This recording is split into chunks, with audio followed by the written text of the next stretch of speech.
Hello everyone, hope you all are doing very well. So आज का जो हमारा टॉपिक है वो है जैनिज्म। ये हमारे एक रिलीजियस मूवमेंट के थ्रू चला था। इससे पहले मैंने आपको बताया था बुद्धिज्म के बारे में। मैं आपको बता दूं कि इससे पहले हम बहुत सारे इंपॉर्टेंट टॉपिक कवर कर चुके हैं। वो टॉपिक सभी ऐसे हैं कि आप किसी भी एग्जाम की तैयारी कर रहे हैं तो आपके लिए वो बहुत ज़्यादा हेल्पफुल रहेंगे। आपके बहुत सारे क्वेश्चन करने में वो जो हमारे लेक्चर्स हैं वो बहुत ज़्यादा मदद करेंगे, क्योंकि हमने कोशिश की है कि हम उसमें सभी तरह के फैक्ट्स को डाल सकें। तो अगर आपने उन लेक्चर को नहीं देखा है और आप देखना चाहते हैं तो नीचे डिस्क्रिप्शन बॉक्स में आपको लिंक मिल जाएगा और वहाँ पर वो सभी लेक्चर्स गिवन है। तो आज का जो हमारा लेक्चर है वो बहुत ज़्यादा इंपॉर्टेंट होने वाला है, क्योंकि जो जैन धर्म है उसमें से बहुत सारे क्वेश्चन आपको डायरेक्टली देखने के लिए मिलते हैं एग्जाम में। ऐसा नहीं है कि अगर आप किसी कंपटीशन की तैयारी कर रहे हैं तभी ये वीडियो आपके लिए फ़ायदेमंद होगी, बल्कि जो रिलीजियस मूवमेंट है वो ऐसा टॉपिक है कि चाहे आप स्कूल जाने वाले बच्चे हो तब भी आपके बुक्स में जैन धर्म के बारे में, बौद्ध धर्म के बारे में, हड़प्पा सिविलाइजेशन, वैदिक कल्चर, सबके बारे में बताया जाता है। तो चलिए स्टार्ट करते हैं जैन धर्म के बारे में। तो मैं बता दूं, जो जैन धर्म है वो मूल रूप से नास्तिक है। वो भगवान के होने के अस्तित्व को नहीं मानता है। वो पूरी तरह से जो ईश्वर का जो अस्तित्व है उसको नकारता है। जैन धर्म में जो महापुरुष होते हैं ना, जो अपना जो ज्ञान है वो जो लोगों तक फैलाते हैं, उनको बोलते हैं तीर्थंकर। उन्हीं को कहा जाता है, तीर्थंकर कहा जाता है उनको। और उन्हीं को जो जैन धर्म को जो मानने वाले लोग हैं आगे चल के वही उनको अपना देवता मानते हैं। ठीक है।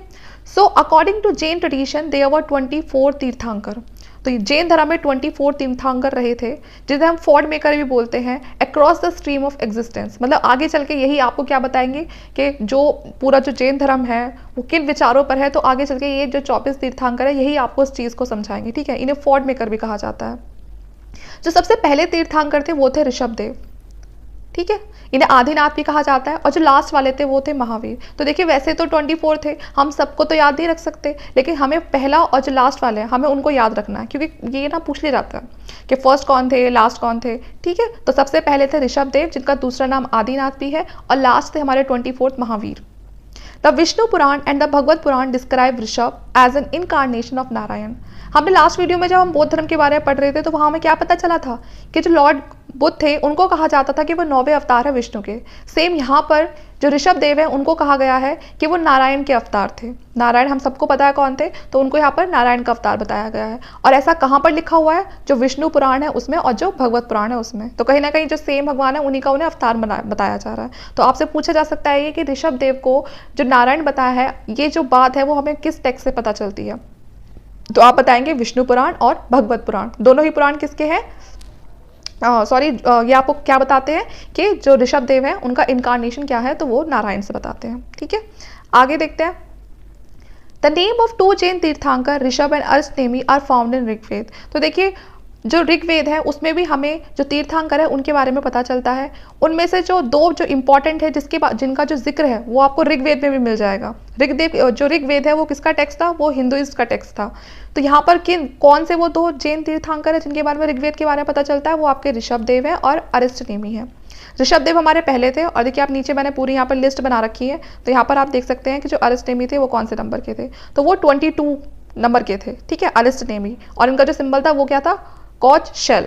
ठीक है। तो यहाँ पर इसे आप याद रख सकते हैं, क्योंकि ये इंपॉर्टेंट इसलिए हो जाते हैं क्योंकि जो इनका जिक्र है वो ऋग्वेद में भी है। Historicity of early 22 तीर्थंकर is ambiguous and we have historical proof only the last 2 Parshvanath and Mahavira. देखो, जो उससे पहले के जो 22 तीर्थंकर्स हैं, ठीक है, वो उनके बारे में मतलब हम सही तरीके से नहीं कह सकते कि मतलब सही में उनका एग्जिस्टेंस था भी या नहीं था, लेकिन जो हिस्टोरिकल जो प्रूफ है हमारे पास, जिनके ऊपर हम दावा कर सकते हैं कि हाँ ये तो थे ही, वो कौन से हैं? वो जो लास्ट के 2 हैं हमारे पास, पार्श्वनाथ और महावीरा। पार्श्वनाथ कौन थे? वो 23rd नंबर के थे, और जो महावीर थे वो 24th नंबर के थे। पार्श्वनाथ कौन थे? ये बनारस के प्रिंस थे। ठीक है। जो जल्दी ये जो अपना राजपाट होते हैं, थ्रोन होते हैं, सबको छोड़ देते हैं और हरमिट की लाइफ जीते हैं। हरमिट की जो साधु संत वाली जो जिंदगी होती है, और इनकी जो डेथ है वो कहाँ पर होती है? वो पार्श्वनाथ में होती है, जिसको पहले क्या बोलता था? पारसनाथ बोलते थे। और ये आपको कहाँ पर मिलेगी? झारखंड की जो हिल्स वाला जो पार्ट है वहाँ पर ये जगह आपको देखने के लिए मिलेगी। इनकी 4 टीचिंग्स थी। जो पार्श्वनाथ थे इनकी 4 टीचिंग्स थी, जिनको चतुर्थी बोलते हैं। उनमें पहली टीचिंग थी अहिंसा। ठीक है। यहाँ पर कहते हैं नॉन इंजुरी, कि मतलब हमें किसी को चोट नहीं पहुंचानी, हमें किसी को मारना नहीं है। तो बिल्कुल कि हिंसा के बिल्कुल खिलाफ थे ये, है ना, कि हमें किसी को चोट नहीं पहुंचानी है, किसी को मारना नहीं है, कोई खून खराबा नहीं करना। कि मतलब अगर जो छोटे छोटे इंसेक्ट होते हैं ना, ये उसको भी मारने के खिलाफ थे। सत्य के लिए बोलते थे ये, कि हमेशा हमें क्या बोलना चाहिए? सच बोलना चाहिए, क्योंकि अगर हम एक झूठ बोलेंगे तो उसको छुपाने के लिए हमें फिर से 100 झूठ बोलने पड़ेंगे। तो हमेशा सच बोलिए। उसके बाद है असत्या, नॉन स्टीलिंग, चोरी चकारी जैसी चीज़ें बिल्कुल नहीं करनी है। अपना जो भी है वो अपना है, ठीक है, उसका भी हमें पोजेशन, मतलब हम उसे पे भी ना हमें अपना हक नहीं जताना है। तो बिल्कुल कि किसी दूसरे की चीज़ पर नज़र रखने वाली बात हो गई, चुराने वाली चीज़ें हो गई कि इसका ये चुरा लें, तो वो जो चीज़ है वो अपने माइंड में हमें नहीं लानी है। फिर है अपग्रह, नॉन पोजेशन, ये जो मोह माया होती है कि मुझे ये मिल जाए वो मिल जाए, ठीक है ना, ये तो मेरा है, ये तो मेरी प्रॉपर्टी है, ये सारी चीज़ें हमें त्याग देनी है। Mahavira adopted all these 4 teachings and added one more. तो देखिए ये 4 जो टीचिंग थी ये तो थी ही जो पारसनाथ ने दी थी, लेकिन इसके बाद जब महावीर आए इनके बाद, तो महावीर ने एक और टीचिंग ऐड कर दी। वो क्या था? ब्रह्मचार्य, कि ब्रह्मचार्य वाला जीवन जियो तो आप ज़्यादा मतलब सही रहोगे अपनी लाइफ में। आगे देखते हैं। ये देखिए 24 तीर्थंकर है, सारे नाम आपको याद करने की बिल्कुल ज़रूरत नहीं है, लेकिन कुछ इंपॉर्टेंट होते हैं। शुरू के 2-3 इंपॉर्टेंट, जैसे ऋषभ देव पहले थे और इनका सिंबल क्या है? बुल है। उसके बाद है अजीत नाथ, इनका सिंबल है एलिफेंट। उसके बाद है सांबरनाथ, इनका हॉर्स। तो बस ये इंपॉर्टेंट है। और नीचे से ये आपके लिए ये अरिष्टेमी, पारसवनाथ और महावीरा, ये आपके लिए इंपॉर्टेंट है। जैसे कि महावीर है, उनका जो सिंबल है वो क्या है? लॉयन है। जो पार्श्वनाथ है उनका सिंबल क्या है? सर्पेंट, ठीक है। और अरिष्टेमी का जो कॉच शेल। उसके बाद देखते हैं महावीर की लाइफ के बारे में देखते हैं। देखिए जो महावीर है, जो उनका जन्म है वो 540 BC में हुआ। और कहाँ पर हुआ? कुंडग्राम नियर वैशाली, बिहार में हुआ। अगर हम देखें जो भगवान बोध थे उनका जन्म कहाँ हुआ था? तो वो नेपाल में हुआ था, जो कि प्रेजेंट अभी नेपाल में है, लेकिन उस समय वो पहले भारत का ही पार्ट था। तो उनका आप क्या बताओगे? उनका नेपाल, लुम्बिनी नेपाल। और यहाँ पर महावीर का जन्म कहाँ हुआ? ये हुआ कुंडलग्राम वैशाली, बिहार में।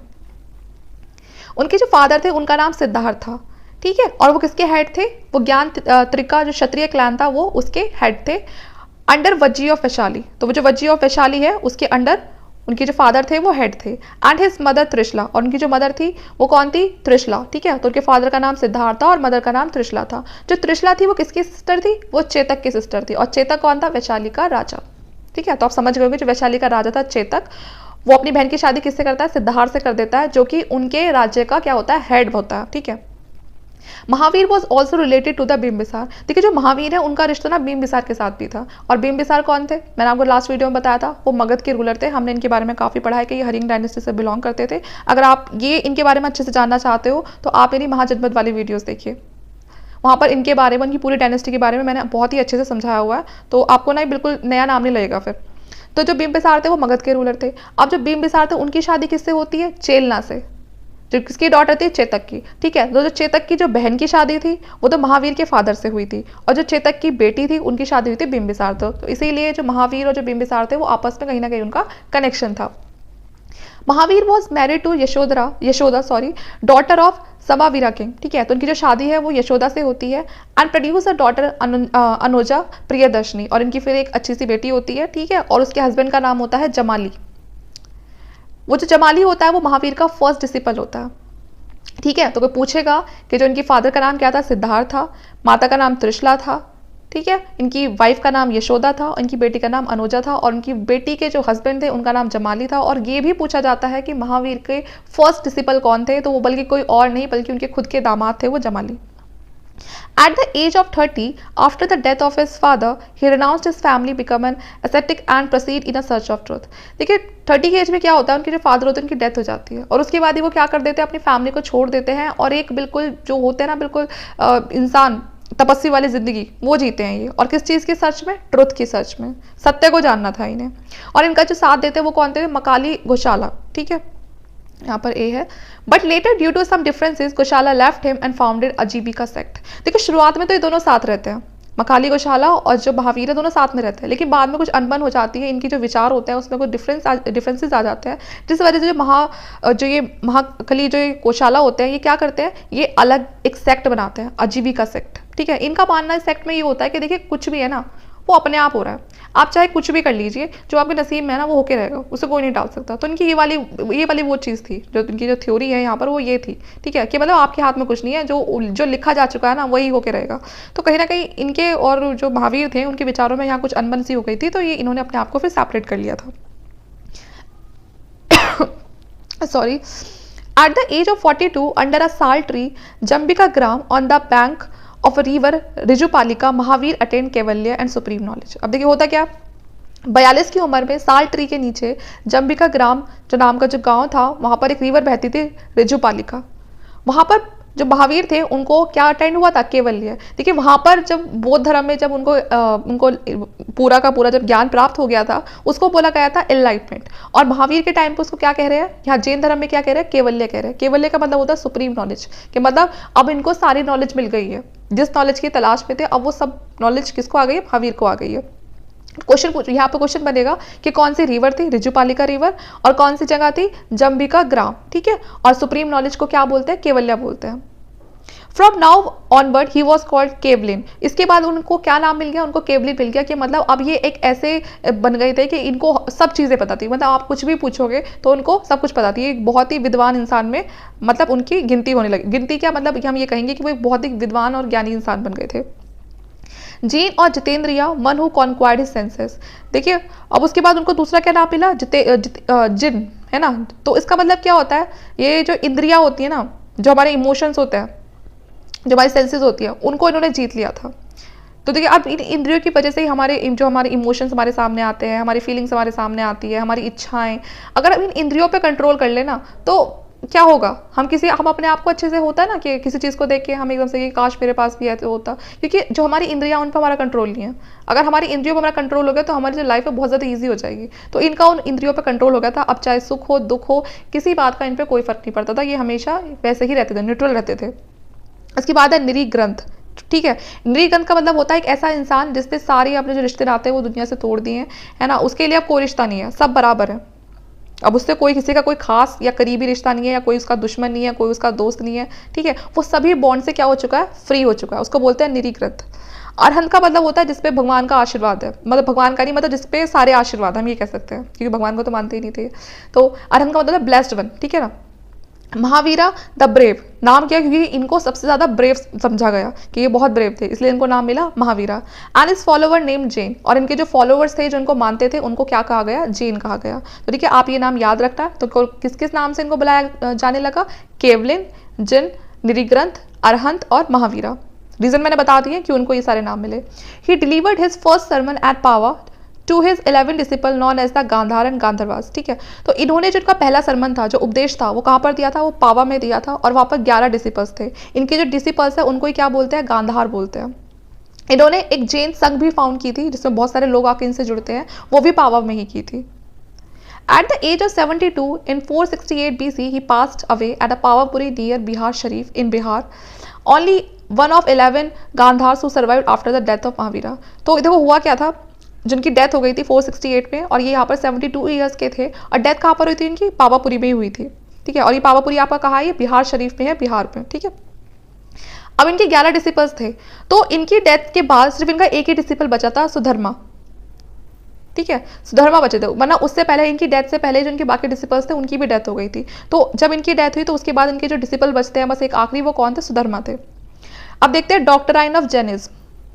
अब देखते हैं इनकी टीचिंग्स वगैरह के बारे में जानते हैं कि इनके क्या प्रिंसिपल रहे हैं इनके।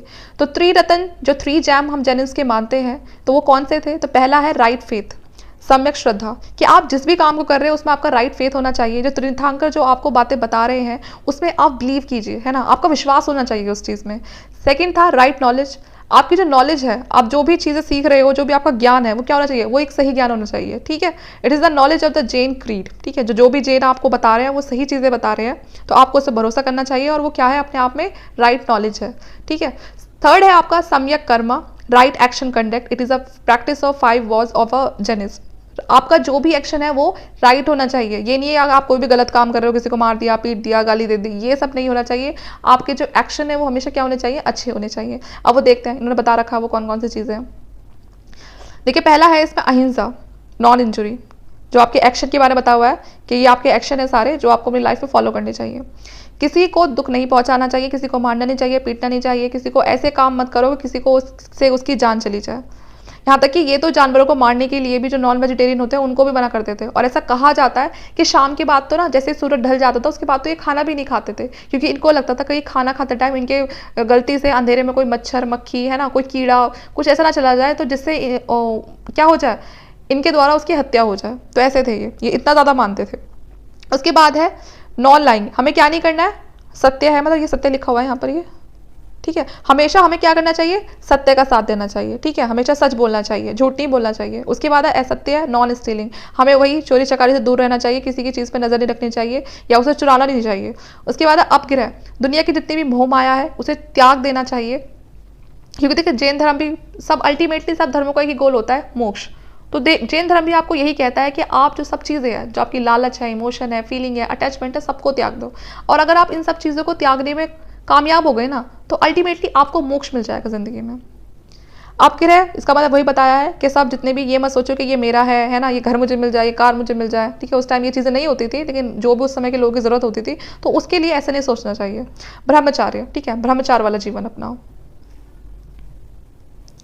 तो जैसे कि मैंने आपको पहले भी बताया, ऊपर जो उसमें 4 चीज़ें थी वो पार्श्वनाथ की थी, और लास्ट में जो ब्रह्मचार्य था वो महावीर जी ने जोड़ा था।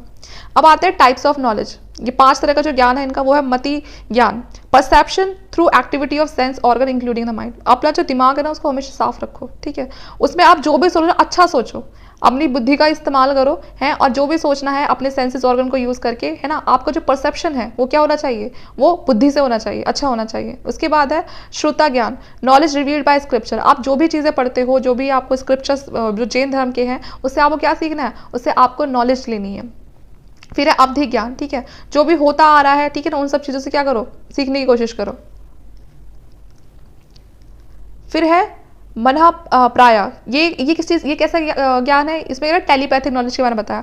आपने सुना होगा कि टेलीपैथी, देखो होता क्या है कि जब आप ना बिना बोले किसी के मन की बात समझ जाओ, है ना, कि भाई जैसे होता है ना, कभी कभी ऐसा बोलते हैं कि अभी तो देखो ऐसे लोग होते नहीं है, लेकिन ऐसा कहा जाता है कि भारत में जो बहुत पहले साधु होते थे ना, वो बैठे बैठे ही अपने मन से या ऐसे सोच लिया करते थे कि वहाँ पर ये चीज़ हो रही होगी। उनको ना ऐसे ही बिना किसी फ़ोन के, बिना कोई जानकारी के ना, उनको पता चल जाता था कि ना अपना वो उनका जो ध्यान था वो इतना ज़्यादा ध्यान लगाते थे कि उनको पता चल जाता था कि फलाना जगह पे ये हो रहा है। तो उसको बोलते हैं टेलीपैथी, कि मतलब आप ना सिर्फ दिमागी तौर पे ऐसे बात कर रहे हो, है ना, आप लोग कुछ बोल नहीं रहे हो। फिर है केवल ज्ञान, टेम्परल नॉलेज, ठीक है। उसके बाद आ जाओ Syadvada, the theory of maybe और perhaps, all our judgement are necessary, relative, conditional, limited. देखो तो ये जो थ्योरी है, ये कैसी थ्योरी है, ये मे बी और परहैप्स की थ्योरी है। मे बी और परहैप्स का मतलब क्या होता है, शायद, ठीक है, शायद वाली बात आती है यहाँ पर कि शायद ऐसा हो।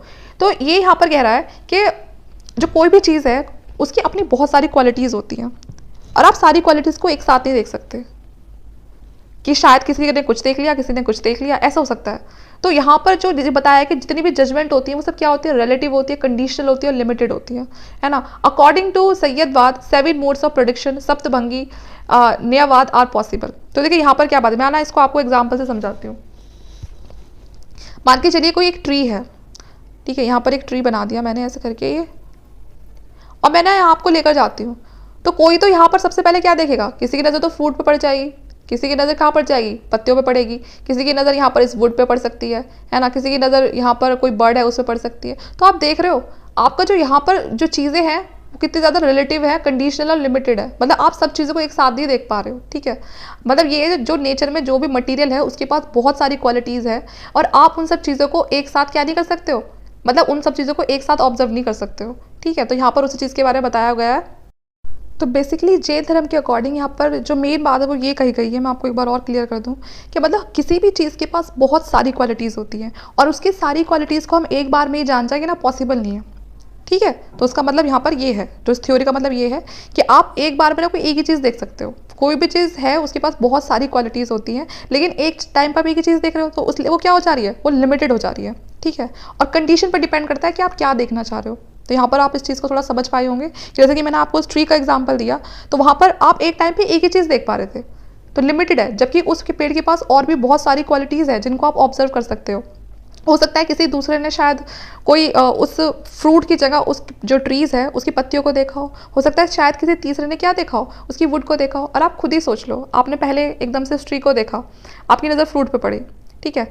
अब शायद फिर आपकी जो दूसरी नज़र है वो उसके ट्रंक पे पड़ जाएगी, शायद फिर जो उसकी आपकी तीसरी नज़र है वो आपकी उसकी पत्तियों पे पड़ जाएगी। तो इसीलिए कोई भी चीज़ जो होती है उसकी बहुत सारी क्वालिटीज़ होती है जो आप एक बार में सब ऑब्जर्व नहीं कर सकते हो, तो इसीलिए वो लिमिटेड हो जाती है और कंडीशनल हो जाती है, ठीक है।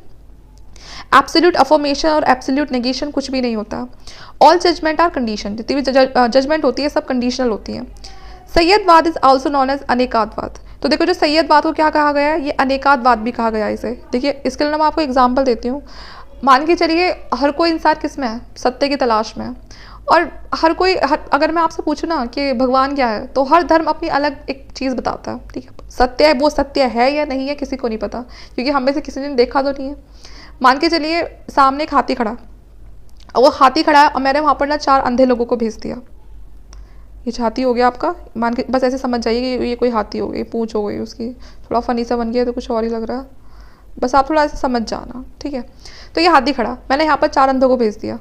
ये मैं आपको एग्जाम्पल देकर समझा रही हूँ कि हम सत्य को मान लेते हैं, तो कोई कुछ कहता है, कोई कुछ कहता है कि नहीं ऐसा होगा, दूसरा कहता है कि नहीं ऐसा होगा, है ना, भगवान ऐसे होंगे, भगवान ऐसे होंगे। देखे किसी ने नहीं है, सब अपनी अपनी फिलॉसफी बना बैठे हैं। तो वो जो 4 लोग हैं ना, वो मैं आपको उन्हीं का एग्जाम्पल दे रही हूँ कि किस तरह से हम उनको ना झूठ कह सकते हैं ना पूरी तरह से उनको सच कह सकते हैं। तो ये 4 लोग हैं, ये 4 अंधे हैं, इन्हें कुछ नहीं दिखाई दे रहा। ये यहाँ पर गए, एक ने तो यहाँ पर हाथ रख लिया, जो उसका हाथी का जो सूंड होता है उस पर हाथ रख लिया, दूसरा इसके यहाँ साइड में खड़ा हो गया, तीसरा यहाँ इसकी पूंछ पे खड़ा हो गया, ऊपर ना यहाँ बैठ गया, ऐसे हो रहा है। तो देखिए अब इनसे अगर पूछते हैं कि ये क्या है, तो पीछे वाले ने कहा कि देखो कोई झाड़ी सी लग रही है। उससे जो पूछोगे, जो बाल थे उसके हाथ में गए ना, कुछ झाड़ी सी लग रही है ये तो, ठीक है। जो पहला वाला है, उसने जब उस पर वहाँ पर ट्रंक पे हाथ रखा तो उसने कहा ये तो ना मुझे कोई बड़ा सा ना ऐसा लग रहा है जैसे कि पेड़ का कोई वो हो, जो नीचे का जो पार्ट होता है। जो साइड वाला जो खड़ा होता है यहाँ पर हाथ लगाए, वो कहता है कि ये तो ना मुझे कोई दीवार सी लग रही है। वो जो ऊपर वाला होता है वो कहता है ये तो मुझे कोई छत सी लग रही है, ठीक है। तो यहाँ सबने बताया। अब देखिए उनको दिख कुछ नहीं रहा है, वो सिर्फ ऑब्जर्व करके उस चीज़ को फील करके बता रहे हैं। और देखा जाए तो वो कुछ गलत भी नहीं बता रहे हैं, वो झूठ भी नहीं बोल रहे, क्योंकि जैसा उनको पता है, जैसा वो फील कर पा रहे हैं, वो उसी चीज़ को बता रहे हैं। लेकिन सत्य क्या है, वो कुछ और ही है। तो हम यहाँ पर किसी को गलत नहीं कह सकते, ठीक है। वो अपनी तरफ से सही चीज़ बता रहे हैं जैसा उनको फील हो रहा है। तो इसीलिए एक ही चीज़ के बहुत सारे, हम कह सकते हैं प्लूरलिटी होती है, बहुत सारी मल्टी साइडनेस होती है, कि आप एक चीज़ को जब देखते हो तो हर किसी का जो नज़रिया है वो अलग हो सकता है उस चीज़ को लेके। तो हम किसी पे ये नहीं कह सकते कि वो सही बता रहा है, नहीं वो गलत बता रहा है, मैं सही बता रहा हूँ। जैसे खासकर धर्मों में होता है, हम एक दूसरे के धर्म पे बड़ी जल्दी चले जाते हैं। हर किसी को अपना धर्म बड़ा प्यारा लगता है और दूसरे का लगता है कि इसका धर्म है ना वो गलत चीज़ें बता रहा है, जबकि ऐसा कुछ नहीं है। जो सब धर्म है, अगर आप सही में पढ़ोगे तो हर धर्म में अच्छी ही बातें लिखी हैं, ठीक है। उसमें यही लिखा है कि मिलजुल कर रही है, और उसमें जितनी भी टीचिंग्स है वो कभी भी आपको कोई लड़ना झगड़ना नहीं सिखाती हैं। तो बस मैं यहाँ पर यही कहना चाहती थी कि हर चीज़ की क्या होती है, प्लूरलिटी होती है, मल्टी साइडनेस होती है। तो चलिए आगे देखते हैं। The principles of Jainism are preached by the Mahavira. अब हम वो प्रिंसिपल देखते हैं जो महावीरा ने हमें बताए हैं। तो सबसे पहले क्या बताया उन्होंने, reach the authority of Vedas and वैदिक रिचुअल, रिजेक्टेड। वो जो वेद की जो अथॉरिटी है, जो वैदिक रिचुअल्स हैं, वो उसको पूरी तरह से नकारते थे। उनका विश्वास नहीं था बिल्कुल भी, ना वेद में, ना उसके जो वैदिक रिचुअल्स थे, जो रीति रिवाज थे, ना उसमें। वो भगवान के होने में बिल्कुल बिलीव नहीं करते थे। उनका मानना था कि जो ये जीवन है ये ऐसे ही चल रहा, ठीक है ना। ये जो हम आज जिसे हम साइंस बोलते हैं, तो वो इसी को तब मानते थे कि ना कोई कि ऐसा नहीं है, कोई जो देवी देवता है वो हमें चला रहे हैं, वो इस चीज़ को नहीं मानते थे। वो बिलीव करते थे कर्मा में, और किस में, ट्रांस माइग्रेशन ऑफ सोल, है ना, कि जो आत्मा है वो स्थिर है, वो बार बार एक जो शरीर है उसे बदलती रहती है, ठीक है। और बाकी आप अपने कर्म अच्छे रखो, वो इस चीज़ को मानते थे, ठीक है। और वो क्या कहते थे, वो इक्वालिटी पे बिलीव करते थे। आपने वेद में देखा था, जब हमने वैदिक धर्म पढ़ा था, कि वहाँ पर 4 वर्णों में अलग अलग लोगों को बांट दिया था। तो जो महावीर थे वो कहते थे हम नहीं मानते, हम किसी को ना सुप्रीम मानते, ना हम किसी को सबसे ज़्यादा नीचा मानते। हमारे लिए सब लोग क्या है, बराबर है, चाहे वो ब्राह्मण है, क्षत्रिय है, कोई भी है, वो कैसा भी काम कर रहा है, हमारी नज़रों में जो सारे जो लोग हैं वो सब बराबर हैं, ठीक है। तो ये इक्वालिटी में बिलीव करते थे। ये जैन काउंसिल के बारे में बताया हुआ है कि जो पहली जैन काउंसिल है वो कब हुई थी, 300 BC में हुई थी। और इसके जो चेयरमैन थे वो कौन थे, स्थूलभद्र थे। इसके पेट्रॉन कौन थे, किसका उस टाइम पर रूल चल रहा था, चंद्रगुप्त मौर्य का चल रहा था। ये बहुत बड़े धर्म, उसको जैन धर्म को मानने वाले राजाओं में से एक थे। यहाँ पर क्या हुआ था, जो 12 अंक थे उनका कंपाइलेशन हुआ था। जैसे कि हमने बहुत सारे बुद्ध टेक्स्ट पढ़े थे, यहाँ पर ये जैन टेक्स्ट में आएगा। उसके बाद है सेकंड जैन काउंसिल, ये किस में हुआ था, 512 AD में हुआ था। यहाँ पर जो चेयरमैन थे वो थे देवारधि, ठीक है ना। और यहाँ पर कोई इस टाइम कोई राजा वाजा का यहाँ पर नाम है नहीं। तो फाइनल कंपाइलेशन हुई थी 12 अंगास की और 12 उपअंगास की, ठीक है। अंगास और जो उपअंग थे उनकी यहाँ पर कंपाइल किया गया था उनको। आपको पता है ना, जितनी भी जो टीचिंग्स होती है वो ना कभी ऐसे नहीं होती कि एक टाइम पे एक बार पूरी की पूरी लिखती। क्या होता है, थोड़ी थोड़ी होती है। और पहले लोग तो लिखते भी नहीं थे, वो सिर्फ ना अपने खुद से बताते थे एक स्पीच की फॉर्म में, और दूसरा सुनता था, फिर वो किसी तीसरे को बताता था। तो फिर बाद में क्या हुआ, इन सब चीज़ों को कंपाइल किया गया डॉक्यूमेंट की फॉर्म में। अब जैन लिटरेचर के बारे में पढ़ लेते हैं। देखिए जो जैन लिटरेचर है वो किस लैंग्वेज में लिखी गई है, वो प्राकृतिक लैंग्वेज में लिखी गई है। अगर हम देखें बुद्ध वाली तो वो पाली लैंग्वेज में लिखी गई थी। तो ये आपको याद रखना है, वो पाली में थी और ये प्राकृतिक लैंग्वेज में थी। उसके बाद है जिसे हम अर्ध मगधी भी बोलते हैं, जो प्राकृतिक लैंग्वेज है इसको हम क्या बोलते हैं, अर्ध मगधी भी बोलते हैं। और इसको क्लासिफाई किया गया है 6 पार्ट में। पहला है 12 अंग, उसके बाद है 12 उपअंग, उसके बाद है 10 परिकरनास, उसके बाद है 6 छेद सूत्र, उसके बाद 4 जो हमारे मूल सूत्र हैं और 2 है हमारे सूत्र ग्रंथ। तो देखिए इनके बारे में कोई नहीं पूछेगा कि ये क्या है, बस आपको थोड़ा सा इनका नाम याद होना चाहिए कि ये क्या क्या चीज़ है, कितने अंग थे और कितने उप अंग थे, तो ज़्यादा बस यही पूछा जाता है। ठीक है, आगे देखते हैं। पूर्वास और Parvas, it is the part of the 12 Anga and the oldest text of Mahavir preaching. तो ये पूछते जाता है कि जो महावीर की जो सबसे पुराना जो ओल्डेस्ट टेक्स्ट है, जो 12 जो अंग है उसका ही पार्ट है, तो वो बस आप याद रखना। तो वो क्या था, वो जो पूरा बोल दो या फिर पर्व बोल दो। ठीक है, beside this the important Jain text are Kalpa Sutra. ये बहुत इंपॉर्टेंट है, ये पूछते जाता है एग्जाम में सीधे, कल्प सूत्र क्या है। तो जो कल्प सूत्र है वो एक जैनिस्ट टेक्स्ट है और इसको लिखा गया था संस्कृत में। ठीक है, खास बात इसकी है कि ये लिखा गया था संस्कृत में लिखा गया था और लिखा किसने था, भद्रबाहु ने लिखा था। तो ये पूछा जाता है, काफ़ी बार एग्जाम में रिपीट हो चुका है, जो कल्प सूत्र है वो किसने लिखा था और वो किसका टेक्स्ट था। तो सबसे पहले जो कल्प सूत्र है वो किसका टेक्स्ट था, वो जैन धर्म का था, ऊपर से उसको संस्कृत में लिखा गया था और लिखने वाले कौन थे, भद्रबाहु थे। उसके बाद है भद्रबाहु चरित्रा, ये लिखा था आपका हेमचंद्र ने, यहाँ पर नाम गिवन नहीं है लेकिन आप याद रखना इसको। ठीक है, हेमचंद्र ने लिखा था। उसके बाद है परिस्थान पर्वन, ठीक है, ये भी हेमचंद ने लिखा था। ठीक है, तो ये कुछ टेक्स्ट है, इनको आप याद रखना। अब देखते हैं सेक्ट ऑफ जैनिज्म। ठीक है, जैसे बौद्ध धर्म आगे चल के 2 पार्ट्स में डिवाइड हो गया था कुछ अनबन के कारण, वैसे ही जो जैन धर्म है वो भी आगे चल के डिवाइड हो गया था 2 सेक्ट्स में, एक श्वेतांबर थे और एक दिगंबर थे। इसी को देखते हैं। In 298 BC there was a serious famine in Magadha, south Bihar, leading to a great exodus of a many Jain monk to the Deccan and south India. तो देखिए होता क्या है, 298 BC में एक बहुत ही अकाल पड़ जाता है, बहुत ही ज़्यादा सीरियस होता है, और वो बिहार में मगध वाले रीजन में। एक फेमाइन का मतलब होता है अकाल पड़ जाना। ठीक है ना, जब ना आपको खाने पीने के भी आपको हम कह सकते हैं आप परेशान हो जाओ। तो इस वजह से जो बहुत सारे जो जैन मॉन्क होते हैं वो कहाँ चले जाते हैं, वो डेक्कन वाले साउथ वाले पार्ट में चले जाते हैं इंडिया के। अभी तक तो सब कुछ नॉर्थ में चल रहा था, अब वो कहाँ चले जाते हैं, वो डेक्कन साउथ में चले जाते हैं, श्रवण बेलगोला में। और उनके साथ साथ भद्रबाहु भी चले जाते हैं। ठीक है, एंड चंद्रगुप्त मौर्य। ठीक है, तो ये दोनों भी भद्रबाहु जो चंद्रगुप्त होते हैं ये भी कहाँ चले जाते हैं, डेक्कन वाले पार्ट में चले जाते हैं साउथ के। अब 12 साल बाद ये फिर वहाँ से वापस आते हैं। The leader of the group which stayed back at Magadha was Sthulabhadra. और यहाँ पर ऐसा नहीं था कि जो सारे जैन वाले थे, जो जितने भी जैन मॉन्क थे वो सारे चले गए थे, कुछ नॉर्थ इंडिया में रुके थे और कुछ साउथ इंडिया चले गए थे। अब जब 12 साल बाद वो साउथ वाले वापस आए, भद्रबाहु जब उनको वापस लेकर आए, तो यहाँ पर देखा जो मगध में जो स्थूलभद्र थे, जो यहाँ के मॉन्क्स को संभाल रहे थे, यहाँ तो बड़ा चेंज आ गया था। When the Jain, Bhadrabahu and other returned from South India, they held that completely nudity being an essential part of the teaching of Mahavira. While the monk in Magad began to put on white clothes. तो देखिए जैन धर्म में क्या कहा गया था कि वो लोग क्या थे, वो न्यूडिटी को मानते थे। ठीक है, कि आपको जो कपड़े हैं वो पहनने की भी जरूरत नहीं है। लेकिन अब जो लोग मगध में जो छोड़ गए थे जिनको, अब उन्होंने क्या शुरू कर दिया था, उन्होंने व्हाइट क्लोथ पहनने शुरू कर दिए थे। जो स्थूल भद्र थे उनके जो, अब जो, क्योंकि यही थे नॉर्थ इंडिया में, तो अब जो इनके लोग थे वो व्हाइट क्लोथ्स को उन्होंने पहनना शुरू कर दिया था। जबकि जो भद्रबाहु थे वो उस चीज़ के खिलाफ थे, वो तो भाई न्यूडिटी को फॉलो करते थे। तो इसी वजह से आगे चल के इन दोनों जो सेक्ट्स थे, क्योंकि यहाँ पर जो नॉर्थ वाले थे उनमें काफ़ी चेंज आ गया था, साउथ वाले थे वो अपनी पुराने टीचिंग्स को फॉलो कर रहे थे एकदम, तो इसलिए इन दोनों की अब बन नहीं रही थी, तो ये अलग अलग सेक्ट में डिवाइड हो गए। 2 सेक्ट बने, एक श्वेतांबर जो कि व्हाइट कपड़े पहनते हैं, ठीक है ना, और दूसरे थे दिगंबर जो नहीं पहनते हैं। ठीक है, तो जो व्हाइट, अगर आप देखते हो, आप किसी जैन मंदिर वगैरह में जाते हो या फिर किसी जैन अनुयायी को देखते हो, तो आपने देखा होगा वहाँ पर कि कुछ तो ऐसे होते हैं जो व्हाइट कपड़ों को पहनते हैं, तो वो होते हैं श्वेतांबर जो कि मगध में ही रुक गए थे। ठीक है, स्थूल भद्र वाले। और दूसरे होते हैं दिगंबर जो कि पूरी तरह से नेकेड होते हैं और वो साउथ में चले गए थे, और इनके यहाँ पर लीडर कौन थे, भद्रबाहु थे। तो आई होप आपको ये बिल्कुल क्लियर हो गया होगा। अब एग्जाम्पल ऑफ जैन आर्किटेक्चर, तो जैसे कि हमने उसकी पढ़ी थी बौद्ध की, ये हम यहाँ पर जैन की पढ़ेंगे। गुम्फाज किसे बोलते हैं, केव्स को। हमने गुफाएं वगैरह देखी है ना, तो यहाँ पर जो हाथी गुम्फा है, बाघ गुम्फा है, ये आपकी उदयगिरी, खंडगिरी, उड़ीसा है ना, ये यहाँ पर ये जितने भी है ये इंपॉर्टेंट वो है, जो जैसे कि बौद्ध धर्म वालों के लिए बनाए थे ना, चैत्यास विहार बनाए थे, तो ऐसे यहाँ पर जैन धर्म वालों के लिए बनाए थे। उसके बाद है दिलवारा टेम्पल, बहुत ही फेमस टेम्पल है ये। विमल वाशी टेम्पल, तेजपाल टेम्पल जो कि आपका माउंट आबू में। तो पूछ लेता है कहाँ पर है टेम्पल, तो ये आपका माउंट आबू में। तो माउंट आबू में बहुत ही फेमस टेम्पल है ये दिलवारा टेम्पल, जो कि बहुत ज़्यादा माना जाता है जैन धर्म वालों के लिए। उसके बाद है गिरनार, है ना, पलिटाना, ये आपका कहाँ पर है, ये गुजरात में है। पावापुरी टेम्पल, राजगिरा टेम्पल, ये आपको बिहार में। इन दोनों जगह के बारे में तो बहुत बार पढ़ चुके हैं, तो आपको पता होनी चाहिए कि ये दोनों जगह कहाँ पर है, पावापुरी और राजगिरा बिहार में। फिर है एक स्टैचू ऑफ गुमेतेश्वर, जिसे बाहुबली का भी कहा जाता है, एक स्टैचू जो श्रवण बेलगोला है, वहाँ पर है ये स्टैचू। ठीक है, उसके बाद देख लेते हैं रॉयल पैट्रॉन्स। कौन कौन जैन धर्म को बहुत ज़्यादा मानते थे, कौन से राजा थे वो।